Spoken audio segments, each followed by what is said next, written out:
What's up, guys? This is your boy J Bunny here, and here I am giving you a pretty interesting video. This is on how to not play Adamancipators. This is our first time playing Adamancipators, and wow, I'm impressed with this deck. It's like this deck refuses to lose, but that's probably because we've been, making illegal plays here and there, left and right. So we'll go ahead and let that play out a little bit. But anyway, I'll go ahead and explain some things. First off, Adamancipators is a very, very fun deck to play. Very fun. If you're a combo player, this is a deck that you're really gonna love. Like, hands down, this deck is awesome. So, first thing, right there, as you see, we linked off. Oh, do you see Neofiber on board, right? Okay. Where are the tuna monsters? That's just a dumb misplay on my part. But what's even more dumb is that our opponent let us. I'm just, we're looking at this and I see the Neofiber come out. I'm like, alright, cool. And I'm like, Block Dragon. I see Cerberus at the very top of my graveyard. And I'm looking at the feed. There's Needlefiber, it's Chain Link 1, or Block Dragon's Chain Link 1, Needlefiber Chain Link 2. I'm like, wait, where's the tuner? Look at the grave. Bruh, where's the tuner? And I'm looking up. I was like, wait, did I just summon Needlefiber without a tuner? And he let me? Goes to show how much we pay attention, guys. That's a fatal misplay, dude. Or not misplay, that is an illegal play that will likely get you a game loss. So, here we go. We go into our wrapped height and stuff. So, next fatal play we have going on here. And this is a big one. And I'm pretty sure some of you Adamancipator players have done this. And I'm sure a lot of you that have played against Adamancipators have allowed this. Do not allow anyone playing the Adamancipator tuners to summon other Adamancipator tuners with the Adamancipator tuners effect. Do not allow it. All of them clearly state excavate the top 5 cards, and if you do, you can special summon one excavated level 4 or lower non-tuner rock monster. Also place the rest of your bottom of your deck. So, what just happened there was I used Seeker's effect and I summoned Analyzer, and my opponent let it happen. Now, I didn't purposely do this. I was completely under the impression that the tuners just summoned excavated level 4 lower rock monsters, and that was it. I didn't know, I was not aware that they had to be non-tuners. So, that is an illegal play that can definitely lead to lots of snowballed advantage. Case in point right here. We're using Analyzer, and we excavated Doki Doki, and we summoned the Doki Doki, and we use its effect. Something you otherwise wouldn't have been able to get to had you just not let Seeker summon Analyzer. So that's a lot of snowballed advantage you got going on there. So we go put the other ones back and we summon our Doki Doki, because for some reason that's fine. Anyway, there are some tips I do want to make in this video outside of just bashing my own play and all this. This is more, but this is also somewhat educational as to what you can do if you are playing Adamancipators as well, because again, this is a very fun deck to play. The deck kind of pilots itself, but what you need to do is figure out what plays you need to make to play around certain interruptions, certain hand traps. Nibiru's nothing. It's absolutely nothing to this deck. So as you can see, we get Dark Ruler and all that stuff, but we have a super big board, and we're good. Call by the Grave is going to be pretty key, and they get Dancing Needle. So you would think with Call by the Grave and Dancing Needle, after a board is completely broken, would win. But it all depends on the opponent, man. It all depends on the opponent.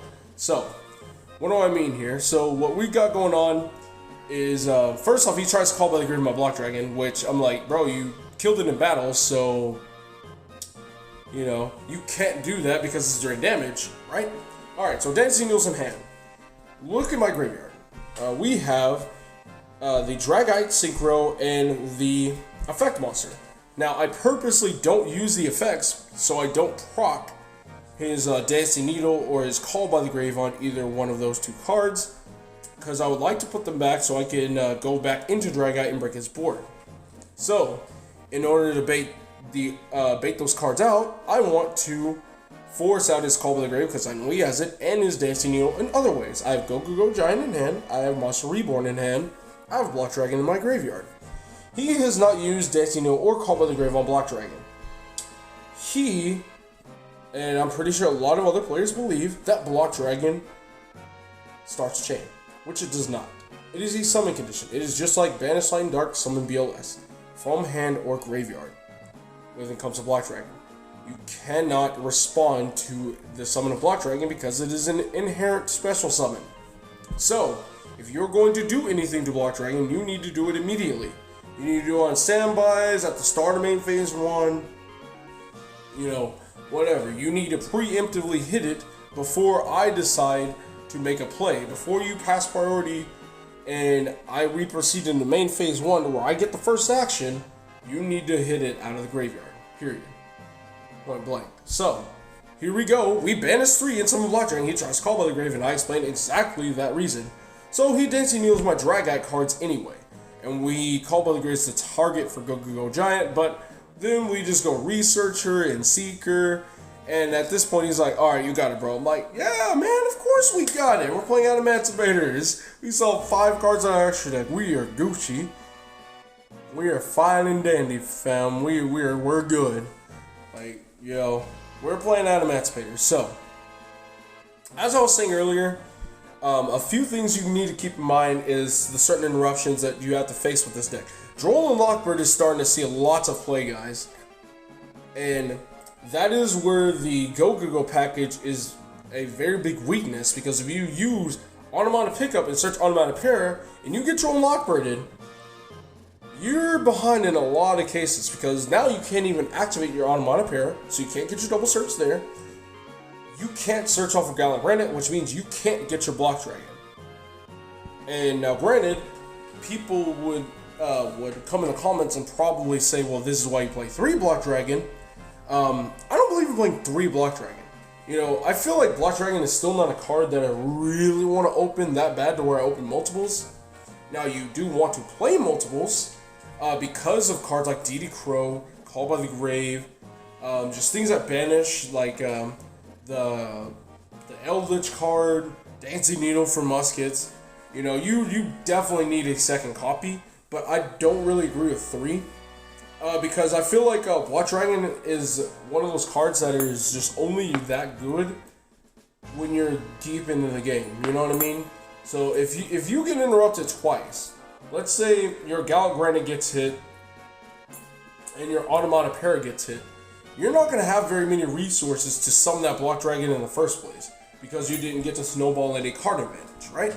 Now this Block Dragon is in your hand, and you have to sit there and banish like the 1 to 2 cards in your graveyard, and then you have to banish 1 card from your hand to summon this thing.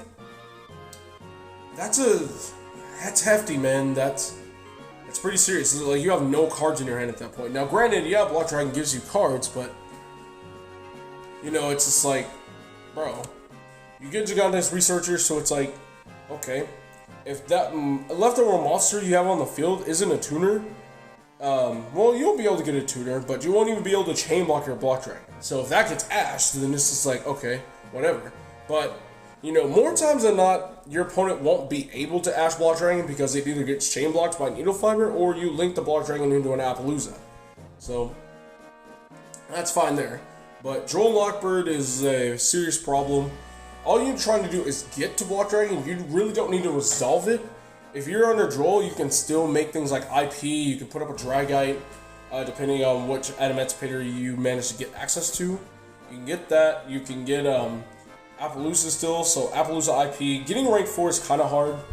you can get like Dragite or Synchro, and you can end on the Block Dragon and still search on your opponent's turn and get you those cards at that point. You don't need to search them right away. So you're still good there. Joel is a problem if you don't have Block Dragon and you try to search something else before you use Gallant Granite. So keep that in mind, guys. Some people are opting not to play the Go engine specifically for that reason. I was thinking about just playing more Quacky Mirus and all that stuff so I don't fall into this, but the Go-Go's is just so good. But they lose so hard to Joel Lockbird, oh my god. Now the next one, as you saw earlier, was cards like Dark Ruler No More and things like that. Dark Ruler No More is a pretty big issue. So, you know, just go second cards. As you can see, there's a Spear mode in his hand. There's a few things you can do. You know, you can side deck cards like Anti-Spell Fragrance, so it stops things like Dark Ruler No More, Mystic Mine, just like, there's a lot of power cards going second. You know, it can stop potential draws from things like Extravagance Desires, you know, things like Meltdown, and stuff like that, the Invoke stuff. Like, it's pretty good stuff there. But you could still lose to things like Spear Mode and Evenly Matched because you don't have too many interactions for spells or traps. Yeah, you have Dragite, but unless you make like Artlight Savage, it's just like, yeah.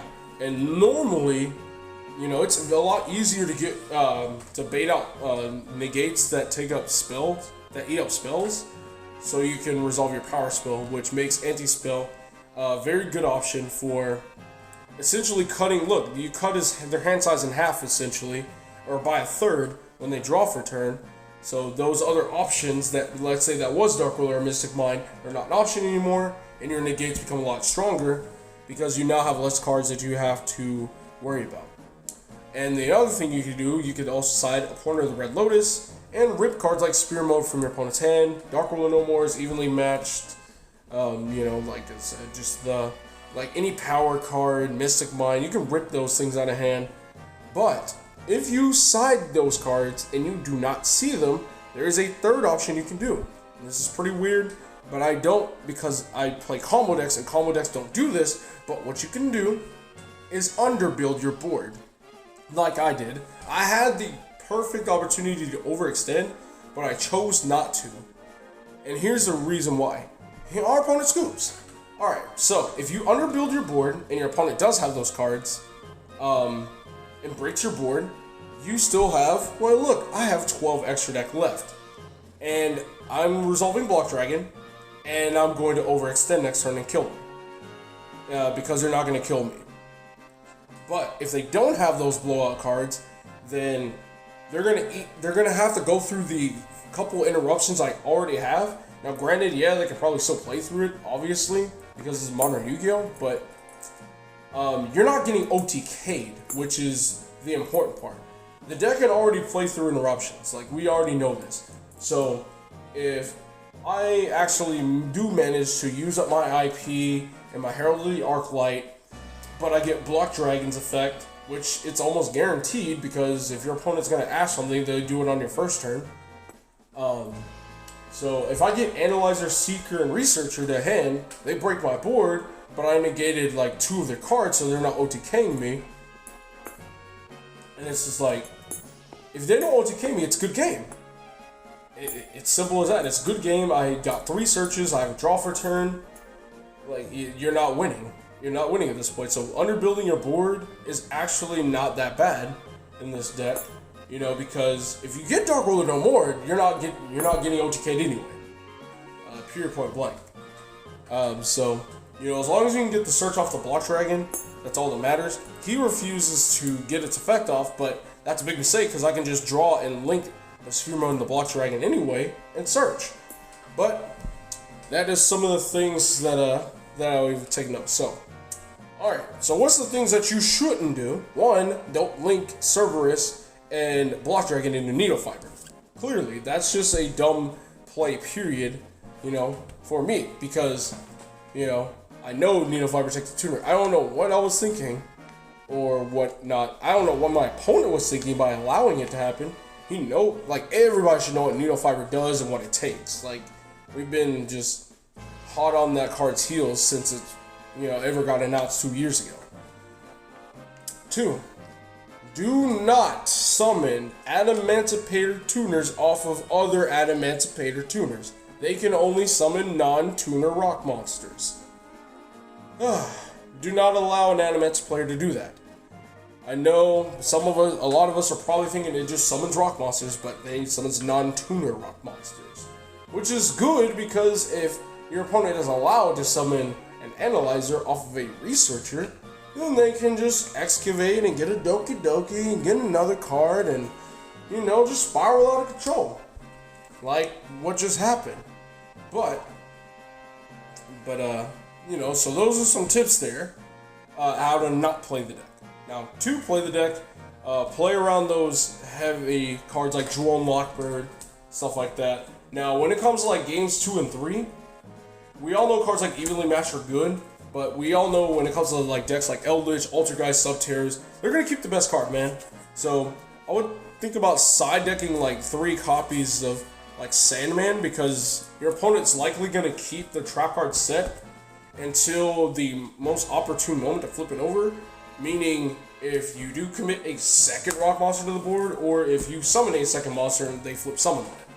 So, blocking Mirror Sandman as a side deck 3 of may not be a bad thing, guys. It may not be a bad thing. Still play Evenly Matches though, because Eldritch don't want their cards banished, but yeah, guys. That's some helpful tips there. Side cards like Anti-Spell, Mind Crush is just kinda but side deck cards like Anti-Spell, Porter of the Red Lotus, maybe even cards like Drag Down or Exchange, if you're really that worried about it, And if you don't even see those cards, just underbuild your board, and you're probably not going to go to Cade. As long as you have a Block Dragon and an IP with 1 to 2 extra interruptions, you're probably still going to win that game, regardless if your opponent has those blowout cards or not. So, with that being said, guys, let me know your thoughts down in the comments below, and I'll talk to you guys later. Thank you guys so much for watching. This is Jake Bunny, and I am signing out.